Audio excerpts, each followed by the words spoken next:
Bonjour et bienvenue dans le podcast NBA Corner où nous allons parler des Spurs de San Antonio, des Bucks de Milwaukee où la situation s'améliore après un départ brutal et des Hawks d'Atlanta actuellement sur une série de 5 victoires consécutives. Pour m'accompagner, c'est Charles que j'accueille sans tarder. Salut Charles. Salut Josh, salut à tous. Charlie, on a plein de choses à se dire aujourd'hui. Entre l'actualité qui est extrêmement riche, tu m'as même fait des suggestions d'actualité pour le numéro d'aujourd'hui. On a toutes les équipes dont j'avais envie de parler, les Spurs, les Hawks et les Bucks. Je trouve qu'il y a énormément de choses à dire sur ces équipes. Et donc on va commencer tout de suite par l'actualité. Donc je voulais commencer par LeBron James. Alors je sais ce que vous allez penser pour ceux qui écoutent. Non, pour une fois c'est cohérent. non, mais en fait, je veux en parler parce que je vois fleurir partout ces derniers temps pas mal d'articles, pas mal de gens qui expliquent à quel point LeBron James affiche actuellement un des pires plus-minus de sa carrière, de la NBA cette saison. Il a un net rating négatif toutes les 100 possessions, ce qui n'a plus été le cas depuis 2005 et sa première saison à Cleveland. Son on and off est négatif pour la première fois de sa carrière, ce qui n'est pas rien. Les Lakers viennent de se prendre 2 gifles monumentales, une face à Minnesota et après face à Miami. Les pourcentages de réussite au tir de LeBron sont assez faibles sur ces derniers matchs, bien qu'on peut toujours dire que face à Miami, il y avait un léger mieux, mais dans l'ensemble, c'est quand même assez inquiétant. Le site CBS NBA a souligné que LeBron compte déjà au moins 3 matchs à 12 points ou moins cette saison, ce qui n'était arrivé que 2 fois la saison passée. Alors, certains pointent du doigt également les pertes de balles. J'ai envie de te dire, quand tu as un taux d'usage et le ballon aussi souvent que lui dans les mains, et Dieu sait qu'il est extrêmement sollicité à la création dans cette équipe, pour moi, c'est un non-sujet, c'est pas ça le problème. Moi, ce qui m'inquiète le plus actuellement, c'est ses mouvements en fait sur le terrain. Défensivement, offensivement, on voit qu'il tente de prendre des raccourcis parfois et ça fonctionne pas. Et plus que jamais, j'ai envie de dire, LeBron fait son âge. Et c'est pas un truc commun. Et je maintiens le fait de dire que pour moi, il aurait été bénéfique de la part de LeBron James de commencer sérieusement à évoquer sa fin de carrière après cette saison. C'est pas l'ambiance, et je voulais avoir ton opinion là-dessus. Ce qui est clair, c'est qu'il est sur sa pire saison depuis son année rookie. Alors évidemment, on parle pas juste du nombre de points inscrits, parce que ça, c'est plutôt en phase avec ce qu'on disait il y a 2 ou 3 semaines quand on a parlé des Lakers. Aujourd'hui, le patron de l'équipe offensivement, c'est plutôt Anthony Davis, c'est lui qui est la première option. Mais en termes d'efficacité, c'est clair qu'on voit en LeBron beaucoup plus en difficulté qu'on l'ait jamais vu en fait. Son PER, c'est le plus faible depuis son année rookie. Je crois que tu as parlé de son plus-minus, je crois que c'est le pire de l'équipe. Enfin, bon. Alors, moi aussi, j'ai commencé un peu à lire, notamment, j'ai vu des gens parler d'une année de trop, etc., etc. Je pense que c'est un palier que je franchirais pas encore. Ouais. Si tu regardes les stats brutes, elles sont quand même phénoménales à 40 ans. Je pense que 22 points, 8 rebonds, 9 passes, je pense que ça fait rêver absolument tous les joueurs NBA de faire ça à 40 ans. Alors oui, effectivement, je suis d'accord avec toi. Il dégage une impression qui est qu'on n'a jamais vue en fait. On a vraiment l'impression que de temps en temps, il galère un peu. Enfin, pas qu'il galère, mais comme tu l'as dit, qu'il cherche à se préserver parce qu'il sent lui-même que c'est plus difficile. Alors oui, il force un peu pour garder son record de matchs à plus de 10 points consécutifs qui dure depuis 2007, je crois. Mais bon, c'est anecdotique et puis c'est pas la première fois qu'on le voit faire ça. Il faut pas oublier qu'il y a je sais plus quand, il y a 2 ans, je crois, ou un truc comme ça, l'année où il se blesse, il reste sur le parquet pour forcer un 3 points pour réussir à maintenir ce record. Bon, ok, mais Les chiffres, toujours les chiffres avec LeBron. ah oui, on sait, ouais, mais pas qu'avec LeBron, ce genre de record, tu vois, qui date depuis 2007, on sait à quel point c'est important en NBA, mais effectivement, LeBron est l'incarnation de cette tendance-là dans la ligue, et le connaissant, c'était sûr qu'il allait forcer comme ça. Écoute, je suis pas encore vraiment inquiet, j'attends de voir comment ça va évoluer. Ce qui est clair, c'est que globalement, les Lakers sont dans le dur. Je crois que c'est 6 défaites sur les 8 derniers matchs. La défense, elle est aberrante. T'as parlé des 2 dernières défaites qui sont 2 claques de 30 points à chaque fois. Bon, ce qui est sûr, c'est que le coaching staff a tiré la sonnette d'alarme et que LeBron et Anthony Davis sont allés dans son sens. Et c'est quelque part un truc qui est un peu rassurant, c'est que les joueurs sont encore au soutien de leur coach, ce qui est quelque chose que Darvin Ham avait complètement perdu. Donc il faut espérer que le coaching staff trouve des solutions. Et peut-être que LeBron doit aussi s'adapter au fait d'aujourd'hui de ne plus être la première option, d'avoir un système qui fonctionne et puis d'être coaché en fait tout simplement parce que Redick, le coach, il n'hésite pas de temps en temps à le sortir, il n'hésite pas à lui faire des remontrances. Bon, on va voir. Je maintiens que le front office devrait monter des trades permettant à l'équipe de s'ajuster, de progresser défensivement et éventuellement de soulager un peu LeBron à la création. Pour le moment, il est très très sollicité de ce point de vue-là et ça joue forcément. Ouais, l'absence d'Austin Reeves n'améliore pas la situation à ce niveau-là. Bien sûr. Très clairement, il manque terriblement sur le terrain à la création, justement. Il y a Jared Vanderbilt qui devrait faire son retour dans pas trop longtemps, il me semble. Christian Wood, dont je sais pas trop ce qu'il en est de son retour éventuel, mais bon, il n'aura pas un rôle capital. C'est pas lui qui va changer la donne à ce point du côté des Lakers. Tu parles du coaching staff. LeBron a quand même pointé du doigt le manque de rythme selon lui en attaque, le fait que ça joue sans rythme et que lui n'arrive pas à trouver ses marques de ce côté-là du terrain. Il a notamment pointé du doigt le fait que l'équipe était trop concentrée sur l'aspect défensif, que les coachs avaient mis trop l'accent sur ce côté du terrain et qu'au final, c'est plutôt offensivement que l'équipe pêche en ce moment. Est-ce que ça commence pas déjà un peu à craquer? Est-ce que LeBron, il est pas un peu dans... Est-ce qu'on redoute pas qu'il retombe un peu dans son rôle du style c'est pas moi, c'est le coach? Ah bah, si, on le redoute toujours, évidemment, on le redoute toujours, mais maintenant, moi, pour le moment, j'ai pas trop le sentiment que ça soit le cas, Mm. mais effectivement, c'est toujours le risque avec LeBron, et c'était bien ça le principal problème de Darvin Ham, c'est il avait perdu LeBron, hein. Mais bon, écoute, ouais, mettre l'accent sur la défense quand tu vois que sur les 10 derniers matchs, les Lakers sont dans les 5 pires défenses de la ligue, ouais, je veux bien, mais bon. De toute façon, très sincèrement, j'ai pas envie de paraître trop définitif et tout ça, et t'as le droit de me renvoyer dans les cordes après ce que je vais dire. T'as tout à fait la liberté de faire ça. Mais très sincèrement, aujourd'hui, pour moi, tant que LeBron est dans cette équipe, les Lakers jouent rien du tout. C'est terminé pour ce qui les concerne en termes de, on joue, on joue potentiellement le titre et on est un contender à l'Ouest. Ce- Ouais, sans LeBron dans l'effectif, l'équipe joue pas le titre non plus, hein. D'accord, mais je pense qu'aujourd'hui, les Lakers sont prisonniers de LeBron James.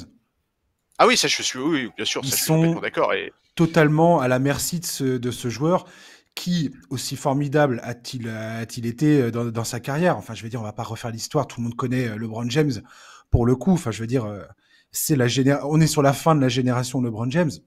Donc, je suppose que tous ceux qui écoutent ce podcast euh, savent très bien, connaissent très bien la carrière de LeBron.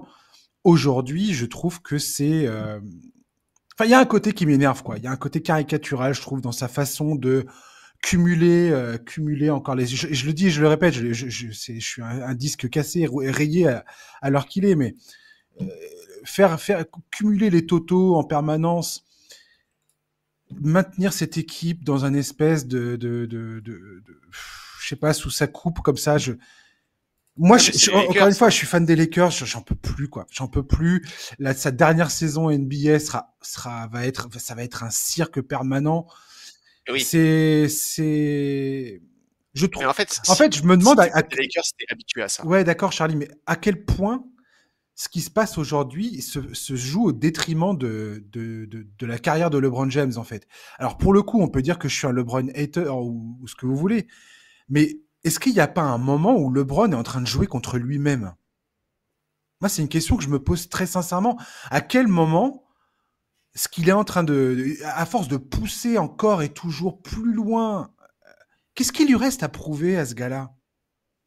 Non, mais en fait, alors, le problème, c'est que je pense que en disant ce que tu dis sur le fait qu'il joue au détriment de lui-même, en fait, je pense que tu surestimes le niveau d'analyse du fan NBA lambda. Mm. En fait, c'est-à-dire que le fan NBA lambda, ce qu'il va principalement voir aujourd'hui, c'est qu'à 40 ans, LeBron il tourne en 22 points, 8 rebonds, 9 passes, tu vois, qu'il est dans les meilleurs passeurs de la Bien ligue, sûr, mais c'est qu'il des est stats toujours un qui n'ont contributeur aucun important. sens alors qu'il est pour les Lakers. Absolument aucun sens. Mais bien sûr que ça n'a aucun sens. Mais ça, c'est l'histoire des Lakers. La fin de carrière de Kobe, c'est exactement la même chose. Ouais, mais je regardais justement, Kobe n'avait pas un impact aussi négatif que LeBron, ce qui est assez fou de se dire ça quand même. Alors, sur le parquet, peut-être pas. Par contre, dans l'ambiance de l'équipe, Ouais, etc., etc., je suis pas d'accord avec c'est toi. vrai, c'est vrai, La t'as raison. dernière saison de Kobe, c'est un circus absolu. Je veux C'est dire, vrai. c'est vraiment, c'est le Kobe Tour et ça m'a même moi dégoûté Ouais. à l'époque de regarder. Heureusement que c'est l'année où les Warriors jouaient un jeu absolument phénoménal et que j'ai pu Il y trouver un avait peu autre de chose à plaisir dans le faire, ouais. basket. Voilà. Mais franchement, en fait, c'est la même histoire. Si t'es fan, tu vois, c'est pour ça que je te dis, si t'es fan des Lakers, t'es pas étonné, ni surpris par ce qui se passe. C'est juste que, bah, dès l'instant où, en fait, où on a appris la signature de LeBron aux Lakers, et c'est aussi pour ça que moi, à l'époque, j'étais pas du tout enchanté par cette signature, on savait très bien que ça allait se finir comme ça, en fait. Il a choisi les Lakers. Je vais pas sortir des chiffres Mhm. de mon chapeau, mais je pense que l'aspect sportif ne comptait même pas à 30% dans sa décision. Ouais, je trouve ça, et c'est dingue parce qu'il a gagné son titre aux Lakers, Mais c'est ça qui est dingue, en fait, ouais. ce qui a calmé une grande partie de la fanbase des Lakers, parce Ouais, il aura apporté sa pierre à l'édifice, il aura apporté sa pierre à l'histoire riche des Lakers. Donc, tout à fait. voilà, quand bien même des gens argumenteront que c'était dans la bulle et tout ça, bon, ça, n'importe quelle équipe qui aurait gagné le titre, tout le monde se serait réclamé de ce titre quoi qu'il arrive.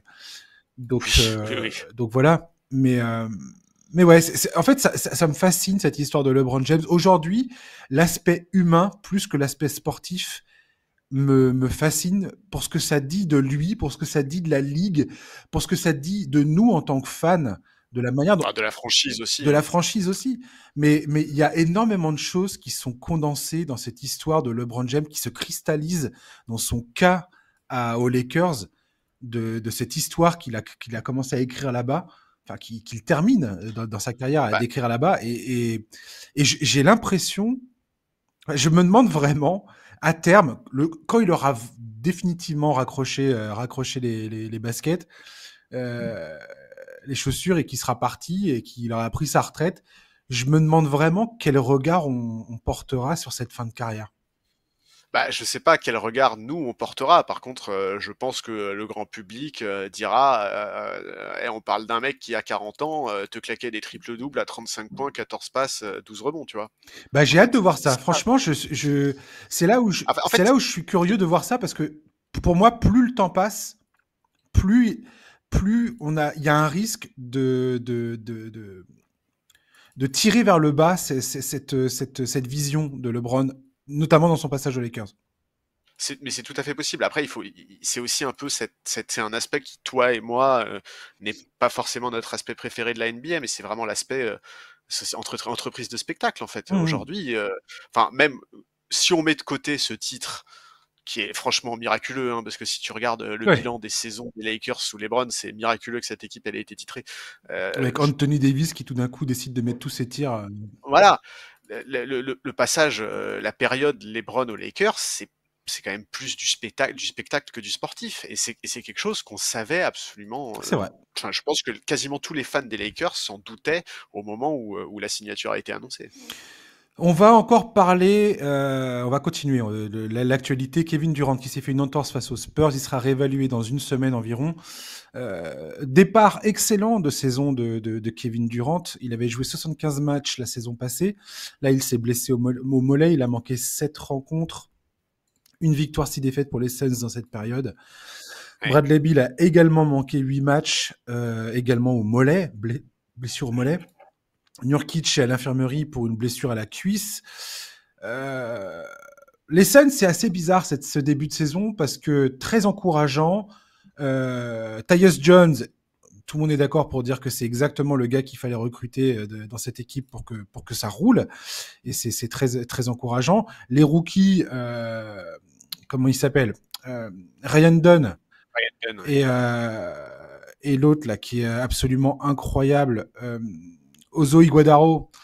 Euh, Pareil, enfin c'est deux pioches absolument inouïes côté Suns, mais j'ai envie de dire voilà, tant que la santé de Durant et Bill ne tient pas, cette équipe peut rien faire. Enfin déjà si ça tient, il y a des questions, mais sans ça, ça va nulle part quoi. Ouais, je suis d'accord. Bah, surtout KD, pour moi, c'est vraiment celui qui est le plus important. C'est vrai que, bah, alors là, pour le coup, c'est vrai qu'on parle beaucoup de joueurs injury prone, etc. Là, on peut pas non plus occulter totalement le facteur malchance, puisqu'il me semble qu'il se pète en marchant sur le pied d'un adversaire. Ouais. Mais c'est clair que ça changerait au fond du problème. Cette équipe a besoin de lui. En son absence, tu l'as dit, ils ont gagné qu'un seul match. Alors certes, ils sont pas en danger au classement, ils sont toujours au contact du top 6. Mais c'est clair que sa présence change vraiment le visage de cette équipe. Donc, bah, écoute, on va leur souhaiter qu'ils puissent enfin enchaîner un peu les matchs, et puis surtout parce que c'est évidemment ça le plus important, qu'il arrive à être en forme pour les playoffs, parce que voilà, pour moi cette équipe, même avec un Kevin Durant à mi-temps, elle est capable d'aller en playoff. Maintenant, pour espérer quoi que ce soit, il faut qu'il soit là, et même avec lui, c'est clair que ça va être compliqué. Hein. Il y a quand même, il y a du beau monde en face, quoi. C'est assez marrant cette fin de cycle des trois grandes stars, on va dire, que sont Kevin Durant, Stephen Curry et LeBron James. C'est assez étonnant. On voit bien que il y a le talent, ils sont encore capables de fulgurance sur certains matchs et ainsi de suite. Mais mais voilà, on voit que la santé, on voit qu'il y a plein de choses qui sont plus compliquées qu'avant, quoi. Et oui, Et on assiste vraiment à, ouais, à un passage, enfin, à une fin de cycle. C'est quand même quelque chose, ce truc-là. Mais ils sont encore là pour l'instant. ouais, Et pour ce qui est de Durant et Curry, on verra si avec leurs équipes respectives, ils sont capables de proposer quelque chose en playoff cette saison. Tu voulais me c'est- ils parler, sont, oui? ils sont encore là et tous playoffables. C'est ça qui est quand même assez Ouais, complètement, ouais. impressionnant. Complètement. Tu voulais parler de Lonzo Ball, Charlie. Lonzo Ball, qui est au cœur d'un papier passionnant sorti sur ESPN de Ramona Shelburne et Jamal Collier, qui raconte un peu le périple de 1009 jours de Lonzo Ball pour tenter de se remettre de sa blessure au genou, qui a failli lui coûter bien plus que sa carrière, sa mobilité, sa capacité à passer du temps à jouer avec sa fille, et ainsi de suite. Et tu Ouais, voulais un c'est peu ça qui est. parler de ça. Ouais, je voulais parler de ça d'abord parce que effectivement, cet article est hyper intéressant. Ensuite, parce qu'il y a plusieurs choses dedans voilà, pour ceux qui mesurent pas la gravité des soucis de genou qu'il a eu. Il est notamment expliqué qu'au moment de se faire greffer du cartilage dans le genou, ce qu'aucun joueur NBA n'avait jamais fait avant lui.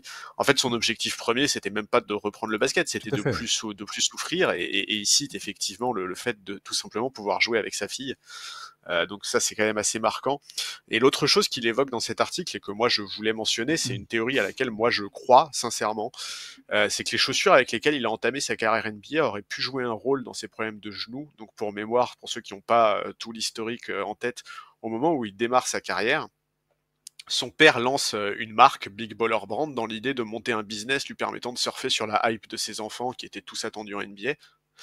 Sauf qu'en fait, Lonzo Ball explique qu'elles étaient absolument impossibles à porter, et donc il les a utilisées qu'à 2 reprises en Summer League avant d'en changer. Donc en fait, il démarre la saison avec une autre paire qui est née de l'accord entre Big Baller Brand et Skechers, avec laquelle il joue absolument toute sa saison rookie. Et il explique que cette paire, à ses yeux, pourrait avoir joué un rôle dans sa blessure au ménisque qu'il a eu sur sa saison rookie.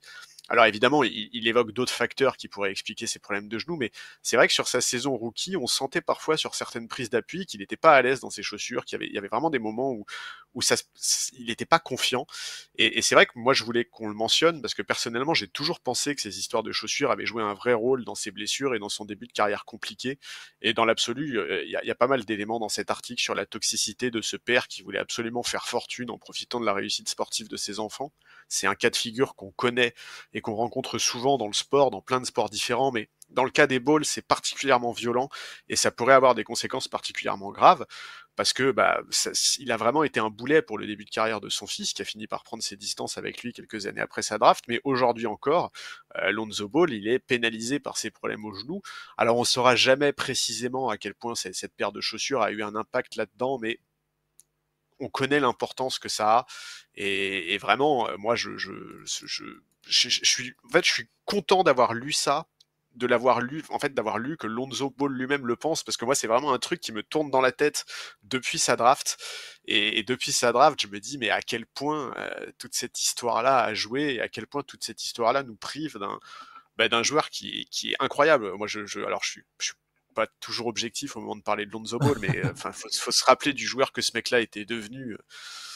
Tellement intelligent sur un parquet, tellement altruiste, tellement fort. Enfin, vraiment, il avait tellement d'atouts, Lonzo. Je serais toujours dégoûté qu'on n'ait jamais pu voir une vraie carrière de Lonzo Ball, je pense. Mais c'est ce que dit Zach LaVine, l'impact qu'avait Lonzo Ball, la fameuse saison en 2022 où les Bulls, contre toute attente, sont caracol en tête de la conférence Est et semblent partis pour réaliser une des meilleures saisons de la franchise depuis un moment.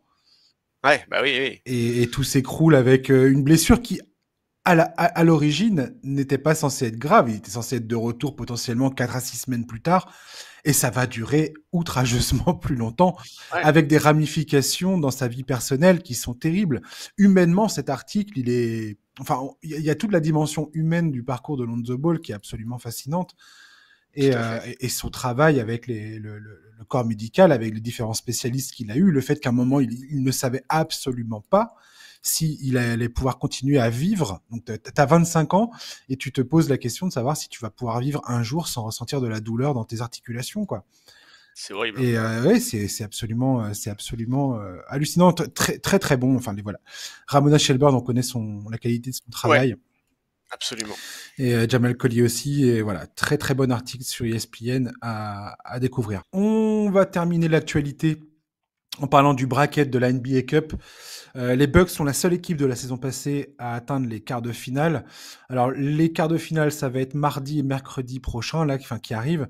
On a Orlando contre Milwaukee euh, le 10 décembre. Également Dallas contre Oklahoma. Et le 11, on a Atlanta face à New York, ou Golden State face à Houston. Samedi 14 décembre, on aura les demi-finales. Et mardi 17 décembre, on aura le match pour la NBA Cup. Charlie, cette NBA Cup, ça t'intéresse comment? C'est la question qui fâche, ça. Ça t'intéresse comment? Bon, écoute, non, pour être franc, je trouve que les quarts sont assez intéressants. Il y a quelques équipes que je suis content de retrouver là-dedans, notamment les deux équipes dont on parlait la semaine dernière, Houston et Orlando. À l'ouest, on a aussi la revanche des demi-finales de conférence des derniers playoffs, je crois, avec OKC Dallas, qui peut être un match sympa. Bon, on va voir. On sait que côté Knicks, la NBA Cup, c'est un vrai objectif. Moi, j'aime bien. J'ai beaucoup aimé la déclaration de Jalen Brunson sur le sujet, où il explique qu'il veut gagner pour ses coéquipiers, qui touchent un salaire bas. Pour rappel, chaque joueur de l'équipe vainqueur de la NBA Cup touche aux alentours de 500 000 $, je crois. Donc la raison est plutôt sympa, ça fait plaisir de voir des équipes motivées par ce tournoi, donc j'ai hâte de voir la suite et j'ai hâte de voir qui succédera aux Lakers au palmarès. C'était l'occasion de rappeler que les Lakers avaient gagné quelque chose l'année dernière. Le Très bien. 5e titre de la carrière de LeBron James. Wouh. Voilà, exactement. Ah, je te Mais jure. bon, voilà, c'est pas. J'aime bien les affiches. Ça me J'aime bien les Oui, affiches. les Et affiches sont. après, bon, clairement, c'est quand ils partent à Las Vegas que c'est plus intéressant. C'est là où, quand tu es sur cette espèce où il y a une vraie ambiance tournoi. Ouais, il y a une vraie Voilà, il atmosphère y a une pour vraie moi. Ouais, je suis d'accord. atmosphère tournoi avec élimination directe. C'est là que tu as Tout à vraiment fait. c'est là qu'on touche le truc un peu cool, quoi. Mais j'aime bien les affiches. Franchement, j'adore les affiches. Je trouve ça extrêmement sympa. Et écoute, on verra bien. Les parquets, c'est toujours pas ça. Trop coloré pour moi. Ouais, c'est Ça moche, jure hein. beaucoup Ouais, trop. c'est Je pas trouve qu'ils joli. devraient descendre dans des tons beaucoup plus pâles. Alors j'aime bien le fait qu'ils aient arrêté les formes géométriques, là, l'espèce de truc en tranches, les tranches de couleurs. Ça, c'était absolument atroce la saison passée. Le fait qu'ils essaient d'harmoniser le terrain, pourquoi pas. Maintenant, c'est les couleurs. Les couleurs, Ah c'est ouais, too les much. couleurs, c'est dur. Il faut trouver un. Déjà, mettre la coupe au milieu, c'est déjà c'est bien. On remarque bien que c'est un autre genre de match qu'on regarde. Maintenant, s'ils pouvaient arrêter de faire des trucs qui jurent à ce point en termes de colorimétrie, ça serait bien, quoi. Ah, puis c'est dur, tu regardes ça en France sur une nuit Oh la vache! d'insomnie, tu te connectes à 3 heures du mat sur Ah, le t'as des lit terrains, ils live et sont là tu te hardcore. prends ah ouais, tu te fais attaquer les yeux, c'est vraiment, tu te dis: «Ouah, je vais Ah mais retourner me complètement, coucher ouais. là». Complètement. On va parler des Spurs, s'il te plaît. Premier grand sujet du podcast. Il faut qu'on avance, hein. Putain, ça fait déjà bientôt une demi-heure qu'on y est. Ah Les oui. Spurs, qui sont dans le play-in à l'heure où nous enregistrons ce podcast, avec un lancement de saison compliqué pour Victor Wembanyama, notamment, tout le monde pointait du doigt son adresse en berne. Est-ce qu'il shoot 3 à 3 points ou pas? Est-ce qu'il shoot trop tout court ou pas?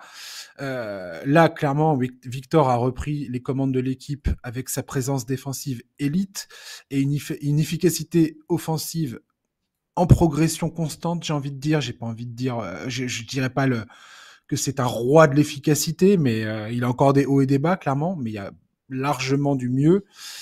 Le pivot français tente plus de 9 tirs longue distance par match, ce qui est énorme. Il fait partie des leaders de la ligue, avec tous les arrières qu'on connaît, tous les usual suspects sont là, et il y a Victor Wembanyama dans l'histoire, quoi. Beaucoup de débats sont passés à dire est-ce qu'il devrait prendre autant de tirs à 3 points? Est-ce que c'est un tel volume à 2 tirs à 3 points est bénéfique ou pas? Est-ce qu'il devrait être au poste bas ou pas?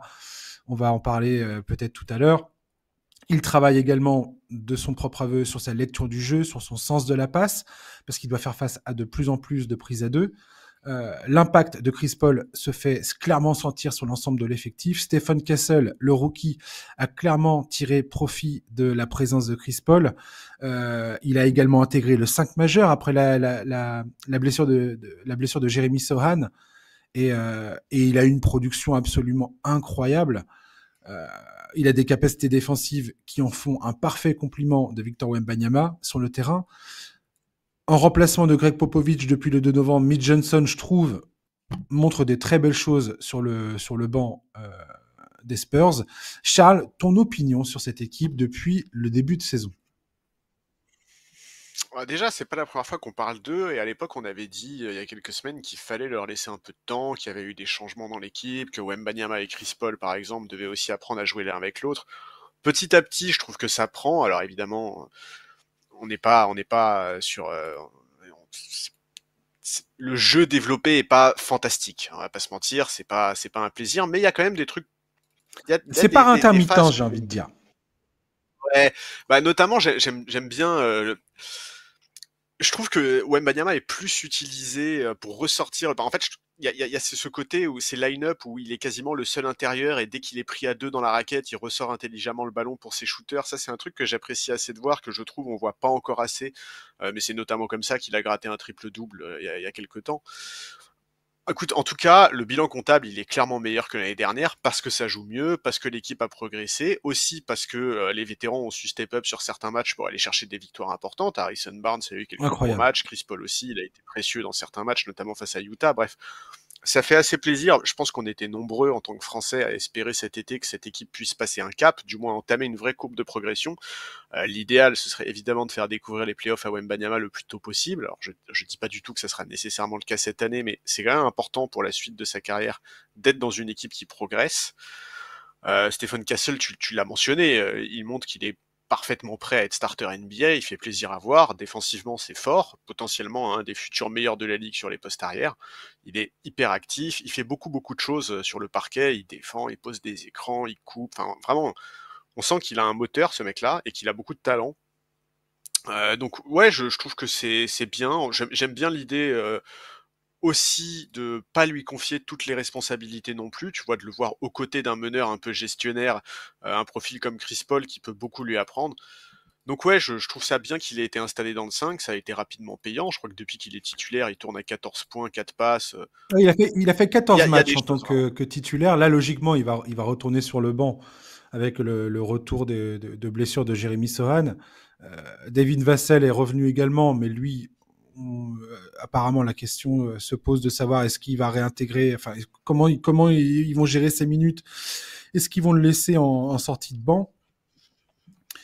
Mais Castle, il est épatant, ce joueur. En fait, Ouais, c'est ouais, sa il est lecture épatant. de jeu, moi, qui m'impressionne le plus. C'est l'intelligence de jeu qu'il démontre sur le terrain. Je m'attendais pas du tout à Tout ça à fait. Oui, et oui. que ce soit Wembanyama ou Chris Paul ou même LeBron James a eu un petit clin d'œil à Stephen Castle, ce qui est pas gagné hein, que pour que LeBron James souligne la performance d'un rookie contre lequel il vient de jouer, faut avoir fait Oui, quelque chose de bien. Et il a fait c'est un clair. excellent match face aux Lakers et son engagement sur le terrain est fou, son engagement physique. Mais moi, c'est son l'intelligence de ce joueur sur le terrain et je la trouve épatante, quoi. Ouais, je suis d'accord. Je suis d'accord, mais c'est aussi, je pense que c'est aussi parce que l'équipe elle est plus Ouais. cohérente, tu vois. Être enfin voilà, ça paraît basique à dire, mais c'est vrai que prendre les bonnes décisions dans une équipe qui joue bien et qui elle-même prend des décisions raisonnables, je pense que c'est plus simple, plus logique. Et c'est vrai que sur ce mois de novembre, les Spurs sont une équipe qui commence à avoir une vraie cohérence. Alors, c'est pas exceptionnel évidemment, mais tu regardes le rating offensif et défensif, ils sont autour de la 10e place, il me semble. Alors, il y a encore beaucoup de choses à améliorer. Il faut mieux rentrer dans ces matchs notamment, et c'est quelque chose dont Chris Paul a parlé récemment. Il faut absolument que les Spurs trouvent un moyen d'être meilleurs dans les entames. Défensivement, moi j'ai tendance à croire qu'ils peuvent faire plus. Alors attention, c'est déjà assez Ils correct, sont hein. Je pense qu'ils 12e sont autour de la. défensivement. Ouais, c'est Ce ça. qui est assez impressionnant. Enfin, je veux dire, l'an dernier, c'était une catastrophe. Là, il y a un Eh oui. vrai progrès. Wembanyama, il est clairement l'immense favori pour devenir défenseur de l'année. C'est Il vient clair. de récolter d'ailleurs le premier titre de meilleur défenseur du mois de la conférence Ouest. Euh, c'est quand même. Enfin, j'ai l'impression rien que le fait qu'il soit dans le play-in alors qu'il est, même si on a joué une vingtaine de matchs, c'est un quart de la saison, hein, c'est pas rien.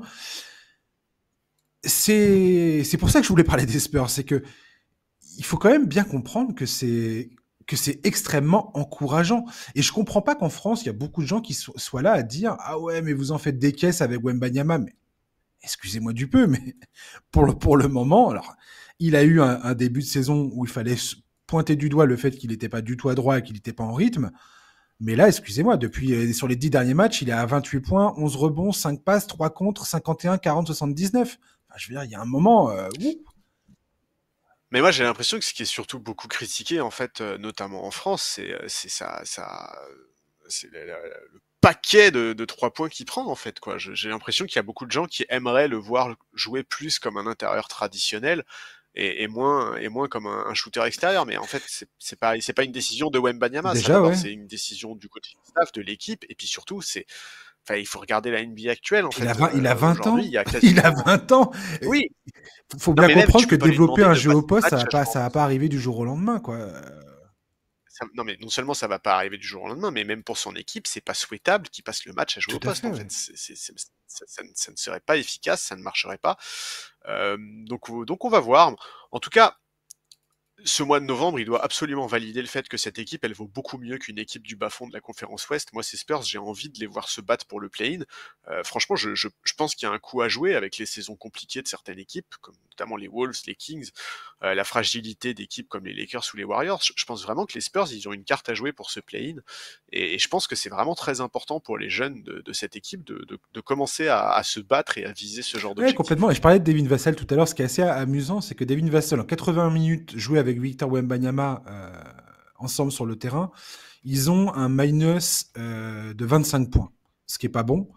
Et donc, beaucoup, Non. côté Spurs, disent ah, ça serait pas mal que les Spurs commencent à s'intéresser, que San Antonio commence à s'intéresser à faire venir une deuxième option offensive viable autre que Devin Vassell. Je ne sais pas si c'est une bonne chose de faire une croix sur Devin Vassell, qui est quand même un joueur dans lequel ils ont investi énormément de temps pour le développer. Et je trouve que c'est un joueur. Il revient à peine de blessure. Il y a un moment, faut laisser un peu faut laisser un peu de temps au temps. Et je pense qu'ils auraient tort de le sacrifier sur l'autel de quelconque ambition. Euh, Oui, ils voilà, ont le temps là. qui n'a rien à, c'est pas du tout le sujet actuel. Tant qu'ils sont, je pense, dans le tant qu'ils ont le play-in dans le viseur, les Spurs n'ont aucune raison pour moi de paniquer ou de faire quoi que ce soit qui mettrait en péril le capital de pic de draft qu'ils ont et les jeunes talents qui irriguent l'effectif pour l'instant. Parce qu'ils ont encore besoin d'identifier Ouais. tout ça. Et Devin Vassell, je suis persuadé que c'est un joueur qui est largement capable d'être euh, un excellent élément de cet effectif à l'avenir. J'en suis persuadé. Ouais, mais en plus, Devin Vassell, il y a absolument pas d'urgence. Il est sous contrat jusqu'en 2029. Hein, tu vois, tu as tout à fait la possibilité encore, effectivement, d'attendre et d'éventuellement le trader s'il n'y a pas la progression qui est attendue ou si effectivement, en termes d'alchimie, ça se passe mal. Mais je suis d'accord avec toi. Pour moi, il n'y a aucune urgence aujourd'hui pour monter un Charlie, trade. est-ce que l'impact de Chris Paul et d'Harrison Barnes depuis le début de saison, notamment les deux, hein, il n'y a pas de, il y a pas de jugement, il n'y a pas de différence de niveau forcément à mettre là-dedans. Chacun, voilà, chacun apporte sa pierre à l'édifice des Spurs. Est-ce que tu es surpris de l'impact que ces deux joueurs peuvent avoir actuellement sur les jeunes talents des Spurs? Est-ce que tu t'attendais à ça? Est-ce que ça correspond à tes attentes? Ou est-ce qu'il y a une part de toi qui te dit, ah ouais, quand même, c'est hyper efficace comme, comme recrutement, quoi. Mais non, non, je suis pas surpris. Non, non, je suis pas surpris et je suis très content que ça se passe comme ça et je pense que c'est vraiment des mecs qui peuvent être très importants pour le développement des jeunes de cette équipe. En tout cas, je trouve que l'impact se fait déjà sentir. Ah oui, oui. Je sais pas que je m'attendais pas à ce que ça se passe comme ça, mais je suis agréablement. Enfin, ça confirme de belle manière ce que j'espérais pour cette équipe des Spurs, notamment Chris Paul. Quand tu écoutes les coachs, c'est Budenholzer qui disait l'autre jour que après le match contre les Spurs, justement, que c'est quand même extraordinaire d'avoir de côté Spurs d'avoir un mec comme Chris Paul sur le terrain qui agit vraiment comme un second Bah coach ouais. et qui, comme il est sur le terrain, est capable de voir les choses bien, enfin d'analyser les choses bien avant les coachs eux-mêmes parfois. Et c'est ce qui pointait du doigt et ça m'a fait rire quand il dit ça, que Chris Paul avait toujours un ou deux coups d'avance sur lui, quoi qu'il fasse et quoi qu'il essaye de faire. Et je trouve ça très drôle. Et quand tu vois le dialogue permanent qu'il entretient avec Wembanyama, le dialogue permanent qu'il entretient avec Castle et comment il les monte dans ses interventions dans la presse et ainsi de suite, je trouve ça extrêmement positif. Et, je pense que c'est des décisions dont le front office va récolter les fruits beaucoup plus vite qu'on ne le pense. Ouais, je suis d'accord. Je suis tout à fait d'accord. Et moi, c'est exactement ça que je disais quand, tu vois, quand je parlais du fait que j'étais très content de voir Stephen Castle aux côtés de Chris Paul. Je pense que, enfin, vraiment, pour un jeune joueur qui déboule en NBA, un mec de bac courte, jouer aux côtés de Chris Paul, je pense c'est chaque seconde passée sur le parquet, tu apprends quelque chose, je pense, vraiment. Et c'est génial. Ouais, en fait, c'est le monsieur Miyagi de la NBA, Chris Paul. Je sais pas si vous avez la référence Karate Kid, mais voilà. C'est devenu un espèce de maître à penser, Chris Paul. Son boulot au Thunder était déjà, enfin, moi, m'avait vraiment marqué. Et là, ce qu'il est en train de faire avec les Spurs, j'ai envie de dire, c'est presque devenu. Enfin, Chris Paul, c'est presque le mec que tu vas finir par recruter, qui pourrait jouer très longtemps en NBA, continuer à avoir des contrats. Tu sais, un peu comme du Denis Aslem au Heat. Rien que sur le fait, rien que sur la base de sa faculté à développer et à être un coach pour les jeunes joueurs, les jeunes talents sur le terrain, quoi. En tout cas, ce qui est Et clair, je trouve ça génial qu'il ait accepté ce rôle-là lui-même ouais, ça je suis d'accord dans avec sa toi. carrière. Ça je suis d'accord. Je trouve que c'est très positif sur sa mentalité, etc. Mais surtout, moi, je pense que le jour où Chris Paul il dit j'arrête, il y a 15 franchises qui l'appellent pour lui proposer un poste d'assistant. Hein. C'est ça, ouais. C'est vraiment. Exactement.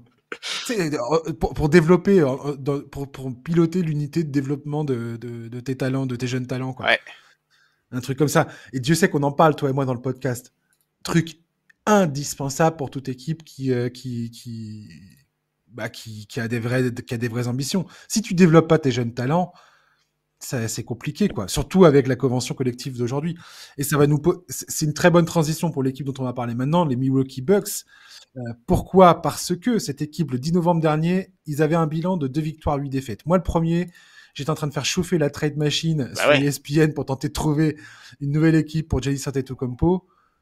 C'est un des rares joueurs de l'effectif qui était en train de surnager à cette catastrophe industrielle, pas annoncée, mais voilà. Un peu...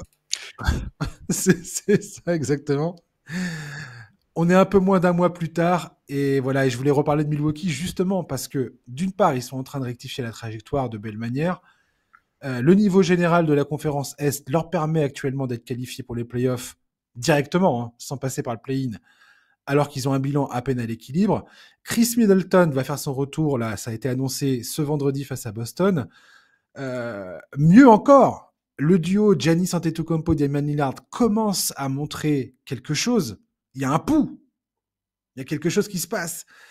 Doug Rivers a sacrifié la défense en sortie de banc pour donner plus de minutes à des profils plus offensifs, notamment A.J. Green. Enfin, un jeune joueur que les Bucks ont entre guillemets développé et qui a craqué la rotation. C'est devenu une pièce indispensable de l'effectif. Charles, comment tu perçois cette embellie côté Bucks? Avec des pincettes. Moi, je trouve que c'est encore un peu fragile. Alors oui, il y a cette série de victoires, mais d'abord, dans le lot, franchement, mis à part les Rockets, il y a aucun cador, en fait. On va pas faire les difficiles, hein, voilà, Oui, non, mais c'est ça. En fait, c'est justement, en plus, c'est ce qu'on avait dit, c'est mot pour mot ce qu'on avait dit quand on a parlé d'eux il y a quelques semaines dans le podcast. On avait dit que il fallait être capable de gagner des matchs contre des adversaires faibles. Bon, bah aujourd'hui, c'est ce qu'ils font. Malgré ça, donc, enfin voilà, en fait, ils partent de tellement loin que de toute façon, on va pas faire les difficiles. C'est bien de les revoir se mettre à l'endroit, mais ça repose quand même, je trouve, beaucoup sur les niveaux individuels de Giannis. Ouais. Et Charlie, juste pour souligner ce que tu es en train de dire, 10 victoires, 3 défaites contre les équipes qui sont à 50% de victoire ou moins. Ils ont une victoire, 7 défaites contre toute équipe qu'un record supérieur. Oui, et cette victoire, c'est contre les Rockets, c'est une victoire d'1 point. C'est d'ailleurs le match qui lance cette série de victoires qui fait qu'aujourd'hui on les mentionne. Mais voilà, sur la série de 10 matchs où ils enchaînent pas mal de victoires, Giannis, c'est plus de 33 points, plus de 10 rebonds, 8 passes. C'est monstrueux. Mais c'est clair que moi je trouve que malgré tout, il y a toujours des problèmes structurels dans cette équipe. Alors je sais qu'ils sont toujours, encore aujourd'hui, pas mal cités dans les franchises susceptibles de monter un trade pour faire bouger leur équipe. J'ai vu que notamment ils étaient cités sur le dossier Cam Thomas. Je sais pas si c'est le profil dont ils ont besoin, mais je pense que c'est pas anodin qu'ils soient toujours autant mentionnés. En fait, au-delà de l'aspect comptable, évidemment, l'aspect comptable est extrêmement important. Ils sont bien mieux aujourd'hui dans le top 6 qu'ils ne l'étaient il y a quelques semaines, mais est-ce que quand tu les vois jouer, mais vraiment quand tu les vois jouer sur le parquet, est-ce que tu es confiant pour la suite? Pas vraiment, non. Pour la suite, je veux dire confiant sur le fait de s'installer dans le top 6, quoi. Ah non, mais pour moi, les Bucks aujourd'hui sont sortis du statut de contender. Ouais. Oui, mais même pour moi, ils sont même... Aujourd'hui, les Bucks, c'est juste une question de survie, en fait. Ouais, c'est ça, c'est que pour moi, ils sont même sortis de la liste, en fait, de la liste des mecs que tu mets sûr dans le top 6, quoi, tu vois, en fait, Ouais. Et c'est difficile. Après, la conférence Est, elle est à ce point faible, c'est ce que je disais tout à l'heure, elle est à ce point faible que pour l'instant, ça te permet d'être qualifié, quoi. Oui. Potentiellement d'accéder aux playoffs sans même passer par le play-in. Oui, mais... Alors qu'on était tous là à dire, ouais, l'Est, ça s'est vachement renforcé et tout. Ben oui et non, quoi. Ah, tu vois, là, ils sont 5e à l'Est. Moi, si Atlanta leur passe devant dans les semaines qui viennent, je suis pas surpris. Et si Indiana et Philadelphie se remettent à l'endroit et commencent à gagner un peu quelques matchs, je pense qu'il faudra vraiment regarder dans le dos. Oui, bah, ça, c'est vrai que c'est pas gagné pour l'instant, mais... Tu parles d'Indiana et de Philadelphie, tu vas chercher bah, c'est des équipes... C'est vraiment, là, faut allumer un cierge, quoi. Ouais, mais pour moi, Indiana, c'est une équipe qui, si elle commence à tourner, a plus de certitude que ces Bucks-là, quoi, tu vois. Et en fait... C'est vrai. J'ai compris, ça y est, j'ai compris ce que tu veux dire. En fait, je suis d'accord. Moi, j'avoue que par exemple, la défaite contre Atlanta, là, sur le dernier match, ça m'a un peu inquiété. En fait, je trouve que les déclarations de Doc Rivers sur l'état de fatigue général de l'effectif, il est hyper inquiétant. En fait, je suis désolé, mais on est que début décembre, en fait. C'est fou de lire ça aujourd'hui. Alors, le cas Middleton, déjà, c'est une vraie source de questions, parce que, bon, là, il a annoncé qu'il allait revenir, mais ça fait très longtemps, en fait, qu'il a reçu le feu vert des médecins. ESPN nous a dit il y a 15 jours qu'il avait reçu le feu vert il y a déjà quelques temps. Alors lui, il se sentait pas encore prêt, a priori, il a plutôt raison de s'écouter, hein. C'est un joueur qui est extrêmement expérimenté, il se connaît probablement par cœur, mais c'est... Opération sur les 2 chevilles, c'est pas rien. Ah non, c'est pas rien du tout, mais... C'est énorme. Mais ouais, je sais... En fait, je trouve qu'il y avait il y a un tel écart entre les déclarations de Doc Rivers, parce que Doc Rivers, il a quand même dit il y a une semaine ou deux, il est en pleine forme, c'est la meilleure version de lui que j'ai pu voir jusqu'à présent, et en parallèle de ça, t'avais Middleton qui nous disait, bah non, moi je suis pas chaud, je me sens pas prêt, etc., etc. Donc, je sais pas très bien quoi penser. Voilà, moi les déclarations de Doc Rivers, elles me rassurent pas. La présence de Doc Rivers à la tête de cette équipe me rassure pas non plus d'ailleurs, mais ça c'est autre chose. Mais non, mais tu vois par exemple, Brook Lopez, J'adore Brook Lopez, hein. Il a 36 ans, Brook Lopez, il joue 33 minutes par match. Enfin, Non, mais bien tu sûr, vois, bien sûr. c'est compliqué. Voilà, il y a du mieux, mais je suis pas confiant pour la suite. Je serai peut-être jamais confiant avec ce coaching staff de toute façon, mais on va voir comment ils s'en sortent, comment Doc Rivers peut faire progresser cette équipe. Est-ce qu'effectivement ils vont faire un trade? Je sais pas. Dans tous les cas, ce qui est clair, c'est que je suis pas du tout confiant et je trouve que cette embellie, elle est un peu en trompe-l'œil Hmm. et ça m'étonnerait pas de les voir rechuter un peu. Et puis ça m'étonnerait pas aussi, voilà, qu'un Brook Lopez demain finisse par se péter. Si effectivement l'effectif est éreinté, comme le dit Doc Rivers, comment est-ce qu'ils vont réussir à préserver leur force vive des blessures? Enfin, c'est compliqué. Hein. Moi, je serais pas serein si j'étais fan des Bucks. Moi, ce que je retiens de ce passage-là, c'est, comme tu l'as très bien souligné. On est d'accord, chers auditeurs, qu'on soit tous d'accord sur le principe. Ni Charles ni moi, on est en train de dire, ah, les Bucks, ça reprend, c'est génial, c'est formidable. Ils ont battu des équipes faibles, mais ça leur permet de se relancer un petit peu dans leur saison et de ne plus avoir cette espèce de plus vivre ce que vit Philadelphie aujourd'hui, à savoir, on est totalement hors de la course en playoff et c'est une catastrophe. Et il faut absolument tout repenser, tout revoir. Non, c'est pas comme ça que ça se passe. Alors, faire un transfert incessamment sous peu, pourquoi pas, mais tu transfères quoi? Parce que pour l'instant, je vois pas bien ce qu'ils ont à transférer, les Bucks. Ils ont quasiment plus de pics de draft jusqu'en 2031. Je vois pas quel genre de joueurs ils vont pouvoir faire bouger si ce n'est des joueurs importants de leur effectif. Ah, bien Et sûr. je vois pas bien qui va mettre la main sur Brook Lopez, Chris Middleton ou je ne sais quel autre, à part Giannis Antetokounmpo et peut-être Damian Lillard à la limite. Alors, je pense que Damien Lillard, il pourrait avoir des candidats. Hein. Voilà, mais à part ça, je vois pas et je vois pas ce que ça fait, ce que ça change. Enfin bref. Donc très sincèrement, j'ai du mal à croire que un transfert soit vraiment jouable côté Bucks quoi. Par contre, en revanche, s'il y a un truc que nous apprend la trajectoire de A.J. Green, par exemple, et c'est pareil, tu vois, là, tu as André Jackson Jr. qui joue un peu plus, Ryan Rollins qui joue un peu plus. Il y a d'autres jeunes joueurs dans cet effectif qu'on peut-être. C'est peut-être la meilleure chance des Bucks de trouver des talents qui sont à disposition sous des contrats qui sont pas chers. Tu as Chris Livingstone, A.J. Johnson, Tyler Smith, Liam Robbins.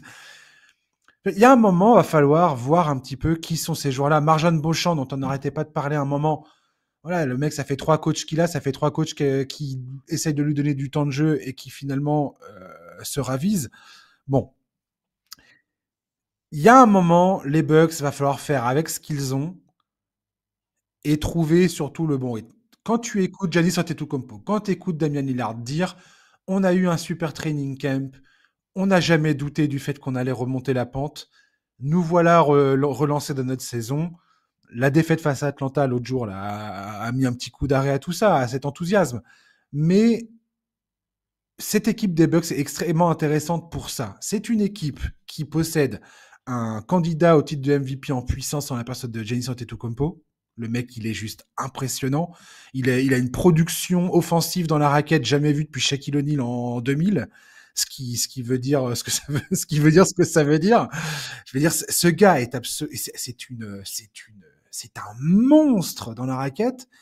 Damian Lillard, j'ai du mal à croire que ce gars-là n'a pas un semblant enfin, il a pas tout perdu. Le joueur qu'on a connu à Portland est encore là quelque part. Il va falloir qu'il arrive à s'exprimer à un moment ou à un autre. J'ai envie de voir cette équipe enfin au complet avec Chris Middleton, voir est-ce que ça peut débloquer des choses ou pas. Doug Rivers, est-ce que c'est le coach qui est capable de porter cette équipe? J'en sais rien, mais en même temps, il y a un moment, les Bucks, va falloir arrêter de changer de coach en permanence. Donc, il va bien falloir se poser sur quelque chose.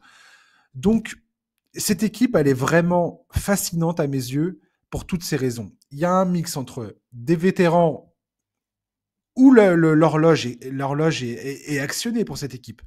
Ils ont pas 5 ans devant eux. Ils ont pas 5 saisons devant eux. Ils ont 2, 3 saisons tout grand max. Je pense que cette équipe des Bucks, ça on l'a déjà évoqué, toi et moi, c'est un vrai problème d'identité. Oui. On l'a dit et répété. Le transfert de Jrue Holiday. Quand ils gagnent le titre, ils ont Jrue Holiday, ils ont PJ Tucker, c'est une équipe c'est des chiens de la casse, quoi. Ah ouais, c'est exactement ça. Voilà, t'es dans une bagarre de rue, t'es dans une bagarre de rue avec cette équipe. Aujourd'hui, les Bucks, je pense que c'est ça le plus compliqué pour eux, c'est de savoir qui ils sont et où ils vont.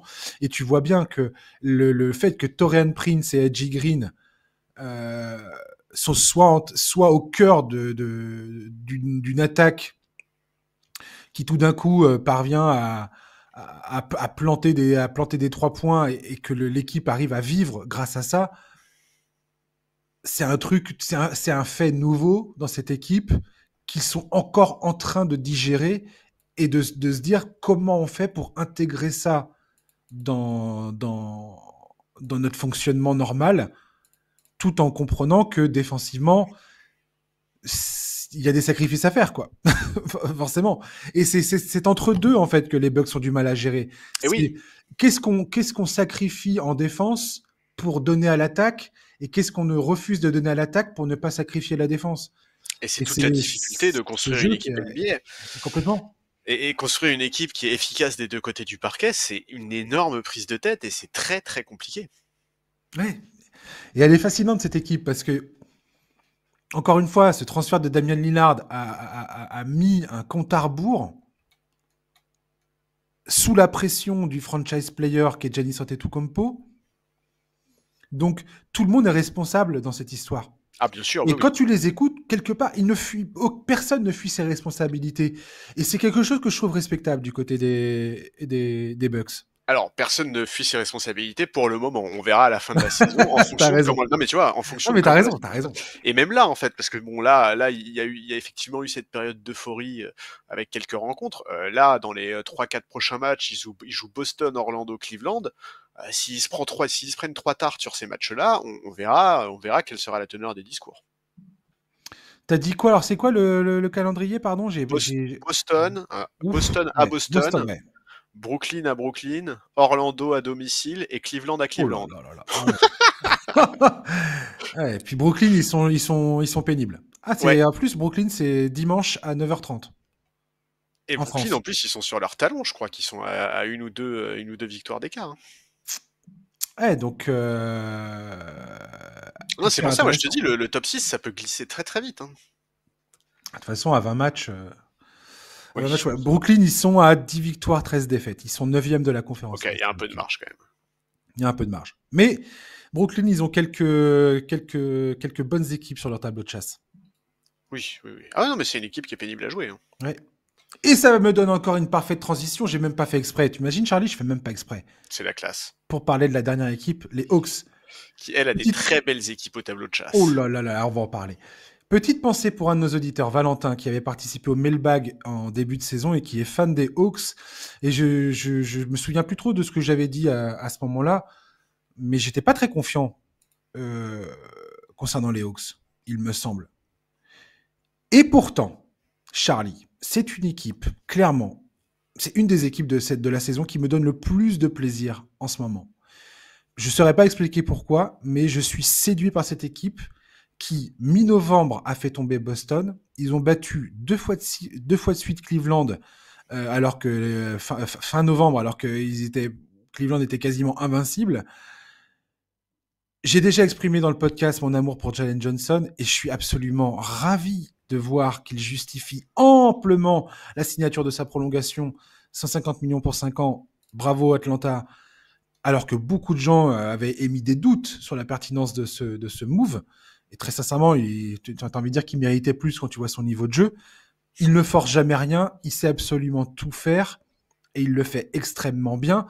Face aux Bucks, l'autre soir, c'est lui qui défendait sur Giannis Antetokounmpo et de manière, enfin, j'étais épaté par la solidité de sa défense face à Giannis. On a évidemment Zachary Rizaché, ce qui est la première raison pour laquelle je regarde Atlanta et pour laquelle je me suis pris d'amour pour Atlanta, parce que tu vois, les Wizards, je regardais pour Koulibaly et Alexandre Sarr. J'ai un peu arrêté en ce moment parce que c'est vraiment une purge, les Wizards. J'ai un peu arrêté. Et j'avais dit qu'on en parlerait beaucoup des Hawks et de Zachary Rizaché cette saison. Et Zachary progresse à chaque rencontre. Ils sont Ouais. utilisés comme un titulaire indiscutable, on va en reparler plus tard. Il y a les retours de Bogdan Bogdanovic et DeAndre Hunter, qui, avec Onyeka Okongwu, sont redoutables en sortie de banc côté Hawks. J'ai pas encore parlé du potentiel défensif de cette équipe, qui sont capables de faire bien mieux que leur bilan actuel. Ils sont 16e depuis le début de saison, mais depuis la victoire face aux Celtics, ils ont le 7e meilleur defensive rating de la ligue depuis le retour des absents. Charlie, cette équipe des Hawks est très très belle et je voulais le dire encore une fois dans le podcast. Ouais, bah moi je suis super content en plus de voir cette équipe fonctionner. Alors pour plusieurs raisons. Évidemment, la première, c'est Anthony Rizaché. Il est dans une équipe qui a de Zachary, l'ambition. Oh, pardon, qu'est-ce que j'ai dit? Anthony, Ah pardon, Zachary. Désolé si jamais il pas nous grave. écoute, pardon. Mais ouais, non, je trouve ça cool de le voir dans une équipe qui a de l'ambition dès sa saison rookie. C'était pas forcément le cas l'année dernière pour Wembanyama ou Koulibaly. Et je suis vraiment persuadé que pour lancer une carrière NBA, c'est important de goûter dès le début à l'ambiance d'une saison où tu joues quelque chose, où tu as de l'ambition, où il y a une course au playoff éventuellement. Et l'autre raison, évidemment, c'est le coach. Hein. Moi, je suis très fan de Quinn Snyder. C'est un coach que j'apprécie. J'ai beaucoup aimé ce qu'il a fait à Utah entre, c'était quoi, c'est 2014-2022, il me semble. Un truc comme ça, ouais. Et la saison dernière, j'étais vraiment resté sur ma faim parce que j'arrivais pas à voir sa patte sur l'équipe. Là, on sent que l'équipe tourne bien, il y a des certitudes, ils sont sur une série de victoires, de 5 victoires, je crois, ce qui en soi est pas colossal, mais ça reste quand même une des plus grosses séries en cours en NBA puisqu'ils ont terminé celle des Bucks.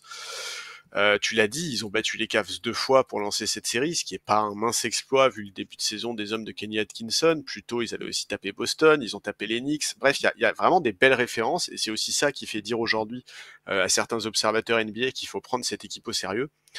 Alors défensivement, ils sont pas extraordinaires, mais ils sont beaucoup plus solides que l'année dernière.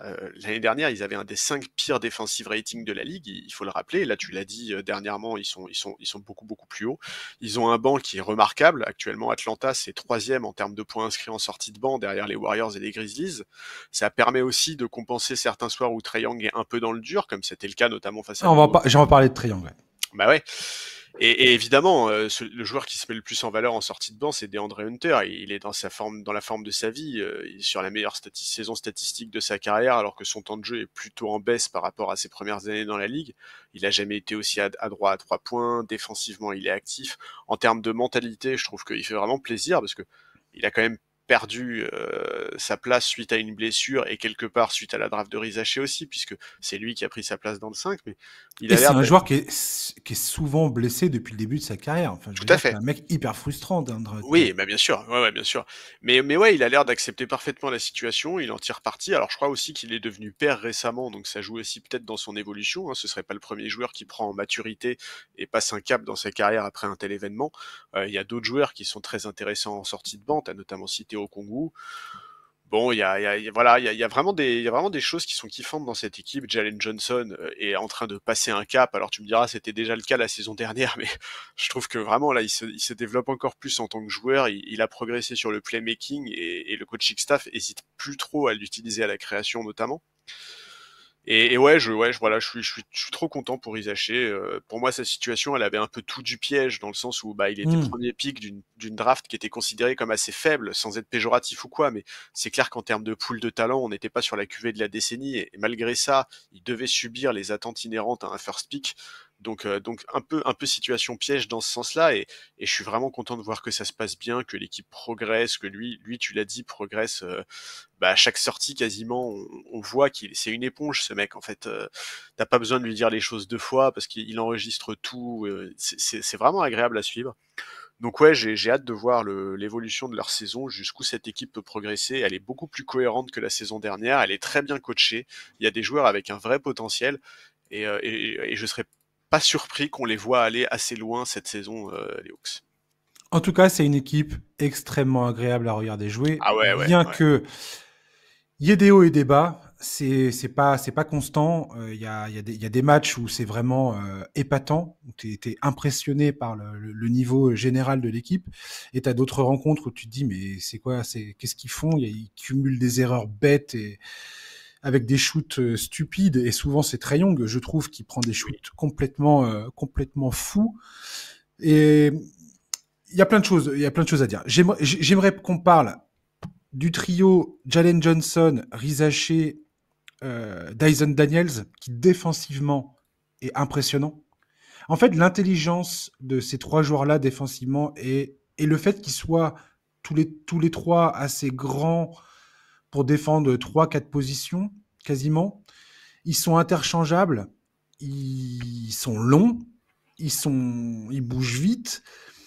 Et c'est extrêmement impressionnant quand ils sont vraiment concentrés et focus sur le terrain. C'est excessivement impressionnant de les voir défendre ces joueurs-là. Et je Oui, parce trouve qu'en que plus, c'est... ils sont très intelligents. Ouais. Quand t'as DeAndre Hunter qui derrière arrive, qui est en train de faire... qui a eu des productions en sortie de banc miraculeuses, enfin qui a sauvé un nombre incalculable de matchs déjà depuis le début de la saison. Il a fait que 12 matchs au total. Parce qu'il a, il a commencé, il a été blessé. Mais extrêmement agréablement surpris par sa production actuelle en sortie de banc. Ouais. Le retour de Bogdanovic également.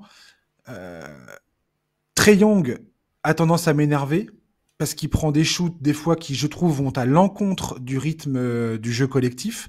Quand tu vois Jalen Johnson, c'est assez impressionnant parce que Jalen Johnson, c'est un joueur extrêmement posé où tu vois qu'il réfléchit beaucoup ses passes. Alors après, il est agressif. Tu vois bien que des fois, il n'y a pas une once d'hésitation dans ses attaques du cercle ou dans ses prises de shoot. Mais Trae Young, des fois, prend des tirs où tu te dis, mais qu'est-ce que tu fais, quoi? S'il prend des tirs complètement hallucinants où tu te dis, ok, gars, on sait que tu peux prendre des tirs 3 mètres derrière la ligne. Ouais, on sait que Mais tu peux là, shooter du logo, mais là arrête. est-ce que c'est vraiment nécessaire? Non. En plus, il a une de ses pires saisons en termes d'adresse. Son ratio attaque-défense est négatif. Et là, je trouve que c'est je crois que c'est une des premières fois où son impact offensif ne masque plus ses lacunes défensives. C'est-à-dire que le minus qu'il a défensivement n'est pas compensé par ce qu'il apporte en plus offensivement. Et pourtant, Dieu sait que je crois qu'il est leader de la ligue en passes décisives par match Ouais. à la création. Donc, quelque part, on peut se dire, ah ouais, quand même. Moi, ça m'a énormément surpris de voir ça. Mais il a un déchet au tir qui est, des fois, je trouve, assez insupportable. Il y a cet article qui est sorti là sur The Athletic, qui est consacré à Zachary Rizaché, donc, où, où, où c'est expliqué le pourquoi du comment Zachary Rizaché n'est pas un premier pick de draft habituel, c'est-à-dire que c'était pas la superstar attendue par tout le monde, mais c'est un joueur qui a une intelligence fine du jeu qu'est le basket. Et quand tu entends parler ses coachs, quand tu entends parler ses coéquipiers et quand tu l'entends parler lui, notamment dans son rapport à Trae Young justement, et quand il parle de comment le fait de jouer à côté de Trae Young lui a permis de prendre conscience de ce qui l'attendait en NBA, notamment dans la phase de training camp, et ben je trouve ça hyper passionnant c'est là où tu comprends ce que je dis souvent dans ce podcast, c'est que tu as des rookies qui arrivent et qui vont comprendre extrêmement rapidement, et c'est le cas de Stephen Castle dont on parlait tout à l'heure avec les Spurs. Zachary Rizaché, c'est la même chose. Il comprend ce qui se passe et il comprend ce qu'il doit faire pour être efficace sur un terrain. Et c'est pour ça qu'il est titulaire et c'est pour ça qu'il joue 24 minutes par match. Et que Quinn Snyder continue de le faire jouer malgré ses erreurs, malgré le fait qu'il soit pas toujours adroit et ainsi de suite. Mais c'est un joueur qui sait comment se placer. Et notamment dans l'article, il parle des rotations défensives. Il dit, c'est le truc le plus compliqué que j'ai eu à apprendre parce que je ne connais pas les codes. Les codes de comment tu fais tes rotations défensives, notamment sur le weak side, donc quand tu es loin du ballon, comment tu fais tes rotations et comment tu gères l'aide défensive. Et ça, c'est un truc. Pardon, vas-y, finis. Non, mais ça, il l'explique très bien et c'est quelque chose que des rookies ne comprennent jamais. Ça, faut bien le comprendre. Et moi, c'est clairement ça qu'on. Faut bien saisir que il y en a, ils comprennent pas. Zachary, il comprend. Et tu vois bien qu'il a la confiance de tous ses coéquipiers. Ouais. Et bref. Je suis parti dans un espèce de bougli-bougla d'arguments déconnectés les uns des autres. Mais voilà. Cette équipe des Hawks est vraiment, vraiment fascinante. Oui, non, mais je suis bien d'accord et effectivement, je te rejoins tout à fait sur le côté, sur la vraie intelligence qu'on peut ressentir chez certains joueurs de cet effectif et notamment Rizaché et c'est pas le seul et quelque part, Et à ton avis, ça va être positif ou négatif pour Trae Young, tout ça? Parce qu'il y a plein de phases de jeu où quand tu vois l'intelligence des joueurs qui l'entourent, les mecs, ils doivent se dire, mais pourquoi tu prends ce tir, espèce d'ahuri? Finalement, est-ce Je, que ça va être une chose positive ou négative pour je Trae vais te Young? je vais te répondre par une autre question, Charlie, parce que j'ai trop parlé déjà. Est-ce que tu penses que Atlanta devrait très sincèrement songer à transférer ce Trae Young et récupérer ce qu'il est possible de récupérer avec ce gars-là? Hmm. Est-ce que tu penses que ça serait une bonne chose ou pas? Moi, personnellement, au début où je préparais ce podcast, j'étais prêt à dire ça. J'étais prêt à dire, les Hawks, la meilleure chose à faire, c'est de virer ce gars-là. Parce qu'il Moi, je sert à rien, parce qu'il sert à rien défensivement, parce qu'en playoff, ça sera toujours un problème, même s'il est capable de faire ce qu'il a fait de Onyx en 2021, où il est capable d'éteindre le Madison Square Garden à lui tout seul. Donc il y a toujours cette capacité-là offensive de Trae Young qui, pour l'instant, dans ce début de saison, il ne démontre pas cette capacité-là. Et quand tu creuses, quand tu écoutes parler les jeunes joueurs, tu te rends compte de l'impact énorme qu'il a dans la préparation, comment dire, dans tout ce qui est l'aspect mental de ce jeune effectif. Il a 26 ans, hein, Trae Young. Oui, oui. Mais c'est déjà un vétéran. Et il apporte, en fait, énormément dans le vestiaire déjà. Et sur le terrain, on sait ce qu'il est capable de faire. Oui, enfin, Et, attends, c'est censé être le franchise player, le mec. On va pas sauver son apport en disant, oui, mais il se comporte comme un vétéran dans les vestiaires, non, tu non, non, vois. non, non, non, c'est pas ça que je dis. Au final, ce que je suis en train de dire, c'est que je me suis dit que j'ai tort d'enterrer trop vite ce gars-là, probablement. Moi, je pense que de toute façon, en fait, pour moi, cette saison, déjà, je gomme la saison dernière. Pour moi, la saison dernière, Quinn Snyder, il a pas pu faire ce qu'il voulait. Cette saison a été pénible, donc je la mets de côté. Donc pour moi, cette saison, en fait, c'est la première vraie où Quinn Snyder va pouvoir mener sa barque avec cette équipe, développer les joueurs et voir comment ça se passe. En fonction de comment cette saison se passe, tu vas devoir faire des choix l'été prochain, c'est clair. Et si tu vois que cette équipe, ces jeunes continuent à progresser, que le jeu développé est de plus en plus intéressant, que défensivement il se passe vraiment quelque chose, mais que Trae Young, malgré toutes ses qualités, parce qu'il a énormément de qualités, Trae Young, que malgré toutes ses qualités, il s'inscrit pas forcément dans cette C'est ça. efficacité défensive, dans ces systèmes bien rodés offensivement, etc., qu'il n'arrive pas à gommer cette aptitude qu'il a à prendre des shoots qui n'ont aucun sens.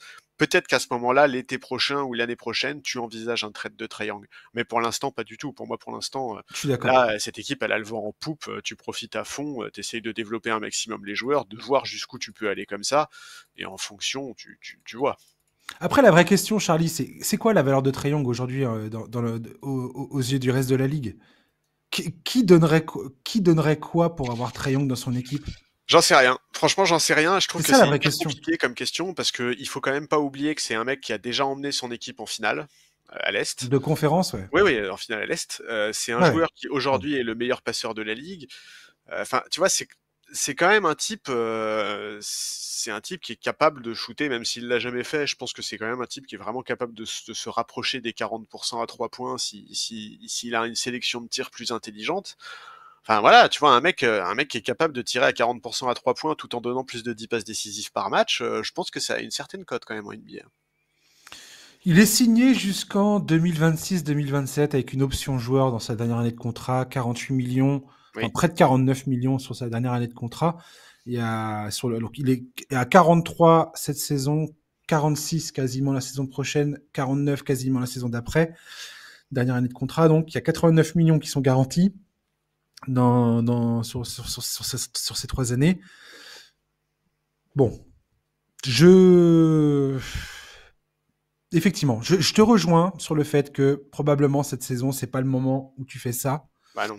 Euh, et j'ai envie que Trae Young me fasse mentir, en fait. Enfin, me rendre coupable d'avoir pensé qu'il fallait le transférer. Ah mais t'es pas le seul à le penser, hein. C'est quand même un sujet qui revient de manière assez récurrente. L'année dernière, par exemple, il y avait beaucoup de discussions sur qui est-ce qu'il fallait trader entre Trae Young et Dejounte. Ouais.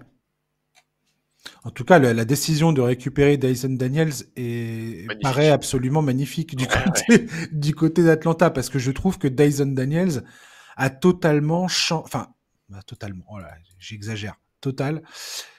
il apporte ou du moins il a permis d'asseoir une identité défensive qu'on ne connaissait pas à cette équipe d'Atlanta. Tout à fait. Bah, c'est le meilleur Et intercepteur de la ligue, là.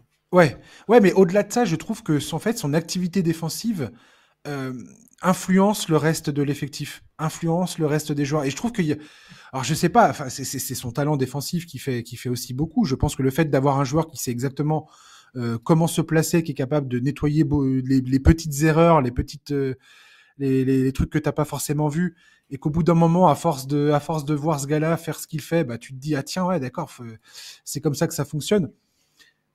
Je pense que ça finit par entraîner, ça en finit par entraîner tout le monde.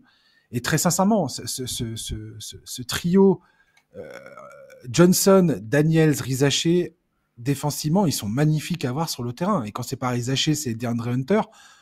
C'est hyper impressionnant. DeAndre Hunter, sur les victoires face à Cleveland ou la victoire face à Milwaukee, il a des séquences de jeu où il est absolument décisif dans ses interventions, quoi. Que ce soit offensivement dans ses prises de tir, que défensivement.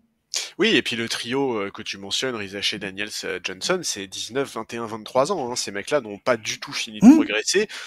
Ça augure vraiment du bon pour la suite. Et le contrat de Jalen Johnson est absolument... C'est un bonbon. Ouais, le gars va être payé 30 millions net. Enfin, net, 30 millions. Il n'y a pas de hausse de salaire, il n'y a rien. 30 millions jusqu'en 2029-2030. Ouais. 5 ans. Net, 30 millions à chaque saison. 30, ouais. Tu peux carrément construire quelque chose autour de ce gars-là. Il y tourne à 20 points, 10 rebonds, 5 passes, plus d'un contre et plus d'une interception par match.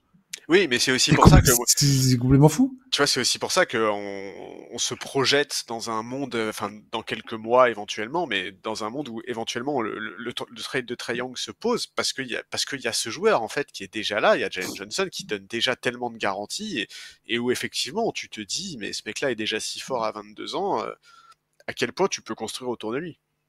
Bah, très sincèrement, enfin, en tout cas, pour moi, ce qui est sûr, tu me dis si t'es d'accord avec ça, on va terminer là-dessus.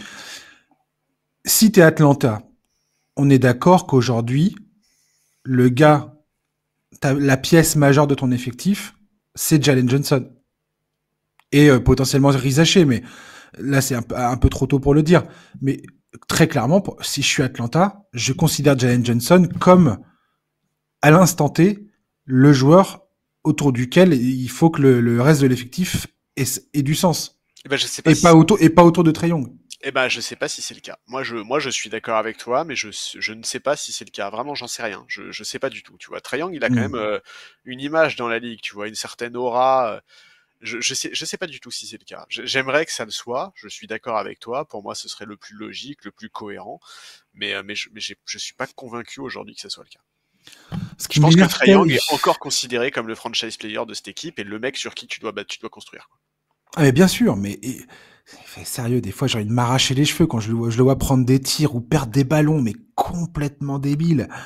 Parce qu'il fait des trucs qui, je trouve, cassent vraiment je suis toujours étonné du fait que ça soit lui qui trop souvent casse la concentration de l'équipe.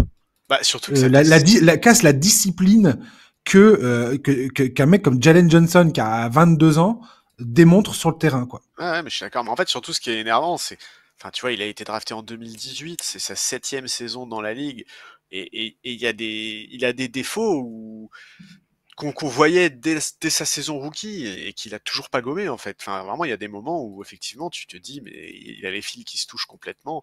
Après, voilà, on le sait, hein, c'est un mec qui est capable de mettre, de rentrer les paniers depuis le logo. Ok, il y a aucun problème. On sait que t'en es capable, mais c'est pas pour autant qu'il faut le tenter à chaque match. Quoi. Ouais, complètement.